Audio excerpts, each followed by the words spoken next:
Yes, it's time for peace, and peace also needs pressure, and it needs American leadership, I would call it like this, leadership to make it happen, because it's between Kosovo and Serbia, it's now time for a peace dialogue. Dialogue is not good enough, and it shouldn't be a technical dialogue anymore. It should be a dialogue with the aim of a peace between Serbia and the Republic of Kosovo. The strategic aim must be mutual recognition of both countries. How to achieve it? Of course, it needs American leadership. Of course, it needs a European offer for both countries. Yeah? And that must be very clear. So how to do it? Yes to a common meeting between the two key personalities, Mr. Vucic and Mr. Kurti, and also yes to a European offer. How could that be?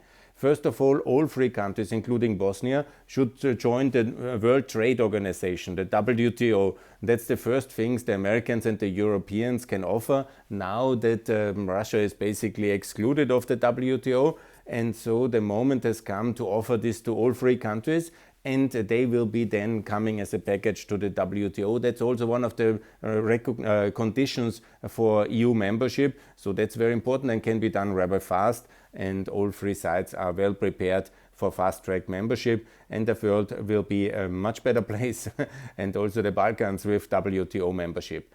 The second point is then the Council of Europe, a membership of Kosovo. Now with Russia being out, and Kosovo can be in, and this should be a sign of goodwill that Serbia is really interested in a dialogue, because that's a very important next step for Kosovo to be a full member of the European family, is the Council of Europe membership. That's the second step. And simultaneously, the EU should make the offer for Serbia to get the currency, the euro, same as Montenegro got it and as Kosovo got it in 2002, and for the recognition of Kosovo. That should go hand in hand, simultaneously, at the same moment. The moment the Parliament of Serbia ratifies the recognition, comes the currency in the pockets of all people of Serbia, and they see then that we are very serious. They have the euro. It's a very good currency.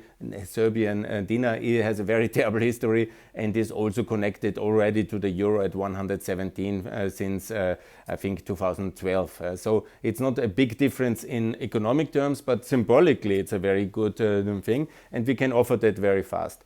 And then the Americans must help the Europeans to understand that all three countries, Bosnia, Serbia and the Republic of Kosovo, need 2029 as a firm membership promise and target date. And the elections in the European Parliament 2029 must be the moment all three countries are in the European Union. And this common idea can be sold, yeah, we will be united again, the whole Balkans in the European Union as individual member states of the European Union.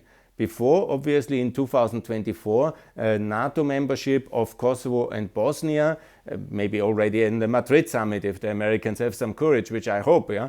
But then it should be also the same offer for Serbia, and then this would be the moment the Balkans is at peace. It's once Serbia has joined NATO. And this, of course, will have some upheavals. Everybody remembers what happened in 2008 and during the recognition and the independence in Serbia, but also in Montenegro and Macedonia when they recognized in October.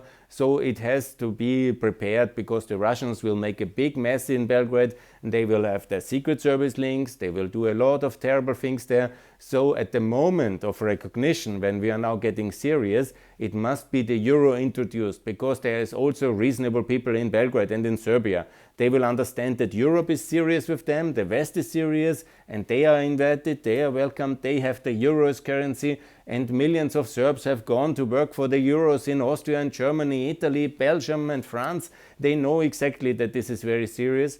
And of course the nationalists will make a big demonstration, but if we want peace, we have to also give Mr. Vucic the arguments to face them down, and obviously there can be no compromise on Kosovo's sovereignty. That's impossible, and it will never be. So the thing must be the compromises, basically, in a way, if you want to call it, but I would prefer the word promises. The promises must be from the Europeans to be made in terms of the euro for Serbia, as I've published already the open ad in the press in September 2021, and please refer to that. It's the best way and the real thing we can offer for peace, and it's absolutely justified, and we have done it in Montenegro, and in Kosovo. And that's why I call so intensively also to do it in Albania, in Macedonia, in Bosnia, to be very sure that the Serb voters get the message. They will be either isolated, alone at home, only with Russia as a distant, losing empire in decline, which is losing the Ukraine war, or they will be ready to join, and we are ready to take them in. Obviously, many things have to be still changed and reformed, but we are supposed they all will be done. But the key thing is WTO, Council of Europe, and also the Euro, and then NATO and the EU firm membership promise for 2029 for all three countries simultaneously. So all the Balkan people will be, they're all Europeans, they will be united in the European Union, and that's the much better way to do it. And obviously, to be clear, Albania, North Macedonia and Montenegro are much more advanced than Serbia. They can already join the European Union in the coming years in the European Parliament election 2024. And this will be also the signal Serbia either to be isolated alone with Russia or to join the West and fully come into the clear and into the free world. And that's, of course, very positive. And here the offer is the Euro, the WTO, EU membership and NATO membership for peace. Thanks a lot. Bye.